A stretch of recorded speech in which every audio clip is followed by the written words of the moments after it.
Now, there has never been a better time to learn graphic design. Never before have we had the technology to bring our imagination to life and empower us. And never before have we had such amazing, accessible resources at our fingertips. Today, more and more students are seeking to self-teach and reject the traditional method to learn graphic design. Now, learning graphic design is no simple task if you want to do it well and be successful. As empowering and accessible as self-teaching is, unfortunately, for those actively seeking to self-teach, they will be missing out on one of the crucial benefits to traditional education, which I think sometimes gets overlooked and is a factor which I have seen emerge and become more problematic. And that is guidance. For those looking to self-teach, it can be difficult for a number of reasons, but the most common will be which direction to take. In this video, I'll be answering a question from Hamza, who asks, can you give us the best method to learn design? So in this video, I'm going to attempt to suggest an itinerary list and a pathway you can navigate to learn graphic design, some of which you may already be familiar with, but if not, then I hope this is of use to you. So the best method to learn graphic design is 1. Understand graphic design. 2. Familiarize yourself with the tools and equipment. 3. Collect and get inspired. 4. Practice and build skills. 5. Seek education and apply your skills. And 6. Make mistakes and learn from them. Now, if you're an aspiring designer, I would recommend you follow these steps and in that order, as each step will put you in good stead to move on to the next step. So now I'm going to discuss each point in a little more depth. 1. Understand graphic design. So before you put pen to paper and start to let your creativity run wild, I would encourage you first understand what graphic design really is and become familiar with the fundamentals. Now, this starts with understanding visual elements and design principles. If you are unsure on what visual elements are, well, they are the ingredients that can make any visual design and include line, color, shape, texture, space, form, and typography. Next comes design principles. Now, if you're not sure on what design principles are, well, this is the theory of design and how you use the visual elements, the ingredients, in a composition. Design principles consider contrast, hierarchy, alignment, balance, proximity, repetition, simplicity, and function. Having a good understanding of visual elements and knowing how to use them will prepare you well in future for when you come to practice design later. If you're interested to learn more about visual elements and design principles, I have some videos that go into each in a lot more depth. If you want to check those out, you can find links in the description. 2. Familiarize yourself with the tools and equipment. Now, once you are up to speed and understand graphic design, I would next recommend you to get familiar with the equipment you will need to practice graphic design. Now, the equipment you need will fall under 2 categories: creative software tools and practical tools. Now, any practicing designer today will be utilizing both to bring their design and creativity to life. And there is quite a big learning curve to using creative software tools and practical tools. So I would recommend getting up to speed with all the tools involved. And when you start practicing your design, you will be better equipped to do so.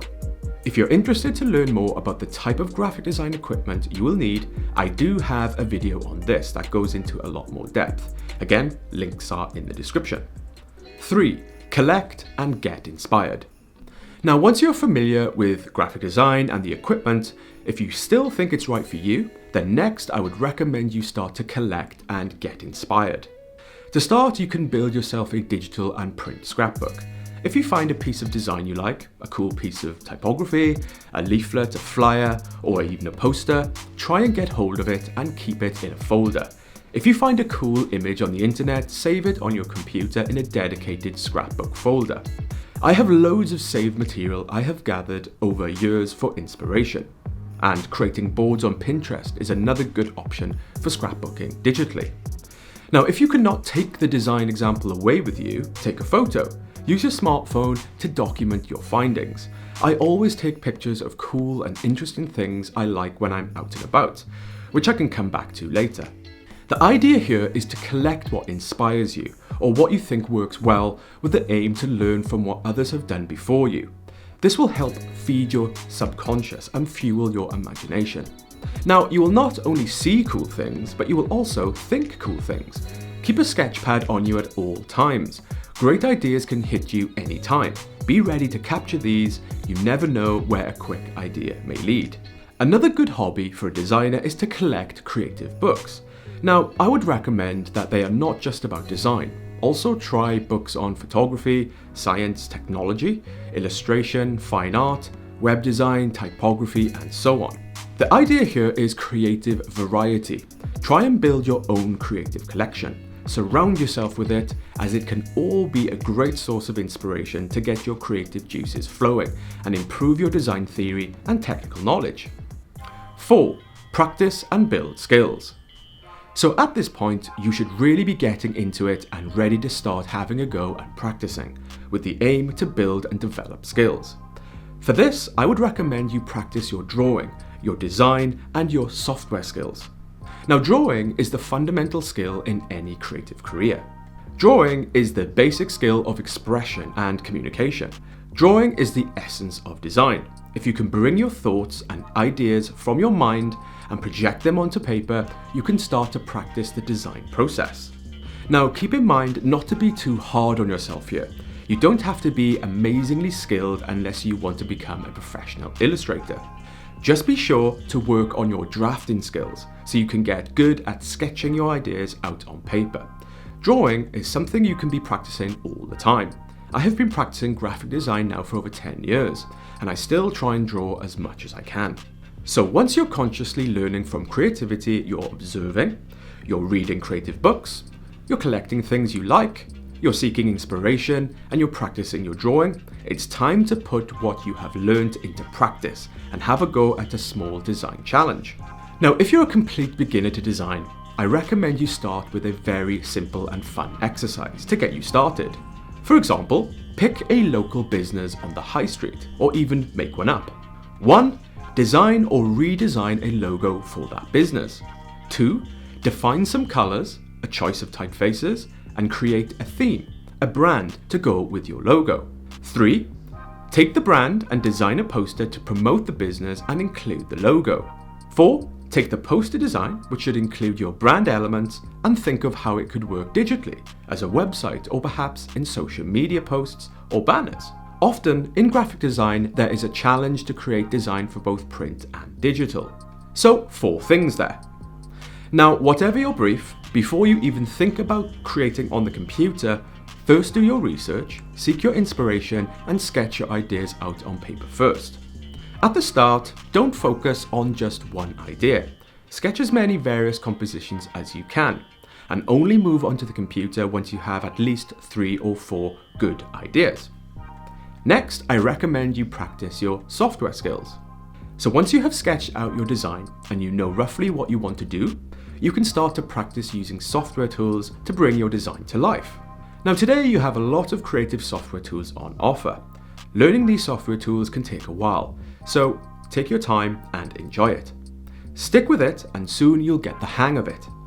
What should result is a fictional project and something to show for your time and work. Now, whether good or bad, it will be something to reflect on and build upon in future. Now, this is something you can do again and again to keep practicing and developing skills. The more of this you do, the more work you will have to show for it. 5. Seek education and apply your skills. So once you're familiar with graphic design, the equipment, and you're getting loads of inspiration, starting to practice, and taking it more seriously, next I would advise you to level up your skills and start to seek education. As I said earlier, there has never been a better time to learn graphic design. Today, if you want to pursue a career in graphic design, there is not a lot to stop you. And right now, the 3 main options to choose from are 1. Self-teaching, 2. Enroll in online courses, and 3. Take the traditional route and study at university. Now, there is no best option to learn graphic design here, only the best option for you. Each one of these options comes with big pros and cons. With self-teaching, the pros are, it's the cheapest option, there are more resources pouring onto the web every day, more design companies are offering free live streams, today there are loads of amazing books available to learn from, and there are loads of tutorials and design-based content free to access on platforms like YouTube. Now, some of the cons are it requires commitment and your own determination and motivation to see it through. One can feel misguided on which direction to take. It's hard to get feedback and criticism by your peers. It's hard to build a body of work, lack of goals and a set time, and can be lonely doing it by yourself as opposed to in a course with others. With online courses, the pros are a variety of courses available so you can specialize in an area of interest, cheaper than university, you can learn while you work and continue throughout your career. Typically, there's more guidance, direction, focus, and aim than self-teaching. And such courses are usually taught by working professionals who have practical experience. Now, some of the cons here with online courses: less guidance than with university teaching. It's more difficult to get feedback, criticism, and advice from tutors and peers than universities. And if you have to take on multiple online courses, the price can add up. So last, we have traditional education routes. And here, the pros are: you are provided with challenging briefs, which are met with feedback and criticism, one-to-one time with tutors to get feedback and advice, criticism by your peers, you finish with a body of work, and you get to experience other people's successes and failures to learn and grow. Now, some cons here are it's typically really expensive and it takes a few years to get your qualification. Now, whatever path you choose here, the aim is to build and improve on your skills. Seeking education will help you level up your skills and better prepare you for a career in design, if that is what you want to achieve. Now, the main goal of education is to get a qualification and build a body of work you can then use to put yourself out there and get professional work, either through freelance or working with a design studio. Now, it may seem that education is the end of the road, but far from it. In some cases, it can be the beginning. With any qualifications in hand, it is then time to put yourself out into the world and start forging a career, which brings me to my last point. 6. Make mistakes and learn from them. So ultimately, whatever you do and whichever path you take, it's all about the journey and your development. Even after completing all of those steps I just mentioned, one will never stop learning. One big part of development is discovery, testing what you have learned and pushing yourself further.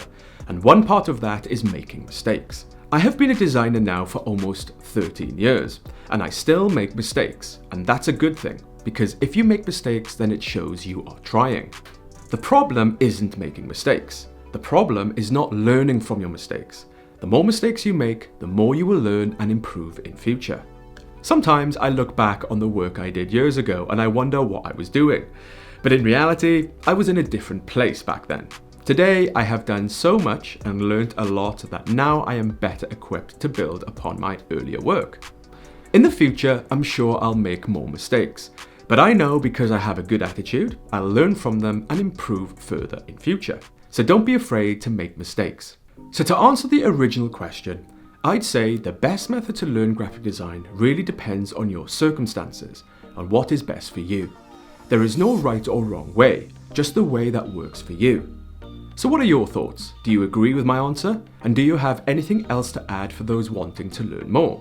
Please share your thoughts in the comment section, and if any of you have any other questions regarding design, be sure to pop them in the comments or email me at creative@garethdavidstudio.com, and I'll look to get back to you with a thorough answer. Also, be sure to hit the subscribe button as there will be more design Q&A videos like this in the future. Until then, have fun guys, and I'll see you next time.